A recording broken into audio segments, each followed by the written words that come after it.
Luck is something we hear about a lot in League, especially when playing against Tryndamere, Darius and Fizz. But why is it mostly these three champions?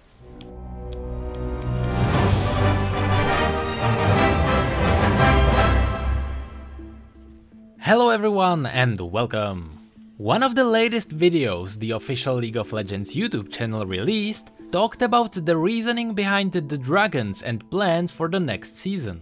In that video, Greg Street, also known as Ghostcrawler, beautifully explained what I talked about since the release of Bard, how important it is for the game to constantly change. But he also touched on another topic which I was sad he didn't talk about more: the two kinds of random numbers you can find in League. Imagine I have a coin and someone came to me and told me that if I flip the coin and correctly guess the outcome, he would give me 10 bucks. In this case, there is exactly 50% chance of me getting some money. This is luck. Now what if he told me that he would give me 5 bucks if I flip the coin, and then he would give me another 5 bucks if I correctly guess the outcome? In this case, I would flip the coin anyway because I would get 5 bucks regardless. But there is still 50% chance of me getting something extra. This is also based on random numbers, but it is not luck anymore. So, where's the difference? On one side you have something called input randomness. You go into this knowing there are a few different outcomes that may happen. On the other side you have output randomness.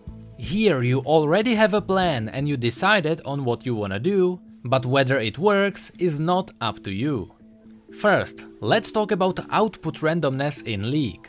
Those of you that played League many years ago may remember how the old Jax used to work. His E used to have a passive dodge mechanic. This would give him anywhere between 10 and 18% chance to completely ignore a basic attack. Together with the old ninja tabi and dodge runes, he could have had up to 43.25% chance to dodge basic attacks. I also want to remind you that this had no cooldown. This is exactly the reason why he got reworked. Whenever an AD carry fought against Jax, the outcome or output of this duel was completely based on luck. Ever since the Jax accident, Riot tried to remove all such randomness from the game. All with one exception. But now let's talk about the input randomness in League. As I said, this is when things happen randomly and you have to react to them. Perfect examples are dragons. The fact that there is always a different dragon spawning is based on random numbers, and depending on what kind of dragon is about to spawn, the team may or may not do something about it. This is reacting to randomly generated things and has nothing to do with luck. The reason why people essentially thought that these random dragons might be a problem was because people thought they fell under the output randomness. Imagine a team of 5 champions that heavily depended on the mana regen from the Ocean Drake. If the first dragon really was an Ocean Drake, the team would have a big advantage. If not, their team might not work at all. In this case, the dragons would really be about luck. So, do teams actually build their comps around the possible dragons? No.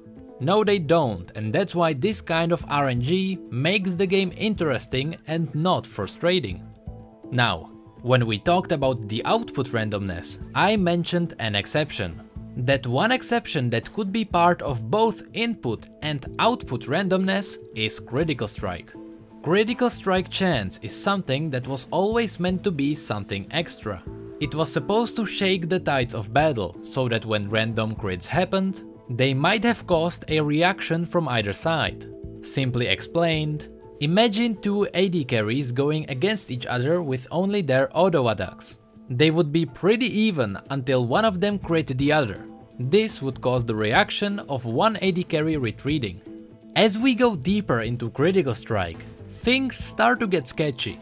It suddenly turns into output randomness, or as we can now call it, luck, when you mix in champions based around the crit mechanic. Suddenly champions like Tryndamere or Yasuo go into fights hoping they crit, and when they do, it was all just luck. So now that we know that Tryndamere is actually about luck, what about the other two champions we mentioned at the start, Darius and Fizz? Well, as funny as it can be, when fighting against these two champions, there never was actual luck involved. With Darius, even less now. The reason why in the past 80% of the time you played Darius people would call you lucky was because of his bleed and ignite combo. Every time someone died because of your bleed, they called luck. Even though both sides could have done many things to change the outcome. Maybe the enemy had a potion that could have saved him. Maybe he was close to leveling up and killing a minion would have saved him. Or maybe he had lifesteal and hitting a minion would have done the job. Fizz is even worse for this. Not only would people call Fizz's bleed and ignite lucky, but every time he dodged your major skill shot with E, there would be another layer of luck on top of that. Even though again, no luck was involved. That Fizz very well knew all of his tools, and he went into the fight with the intent of killing you. He didn't hope to kill you when he engaged, he was just waiting for the right moment. When we look into the future of League, we need to separate proper luck and things that randomly generate environment. 90% of the time, luck is a bad thing for League because it gets rid of what League is all about, evaluating the skill of the player. The remaining 10% is when you play something like Critical Strike Thresh and you actually have fun from playing it. All the other random numbers are things we really need to keep everything fresh. Changing dragons, random plants, champions destroying everything we know about League and building a new game. These are the things we need, and I am happy to see Riot heading the right way. If you enjoyed this video, feel free to click on the juicy like button.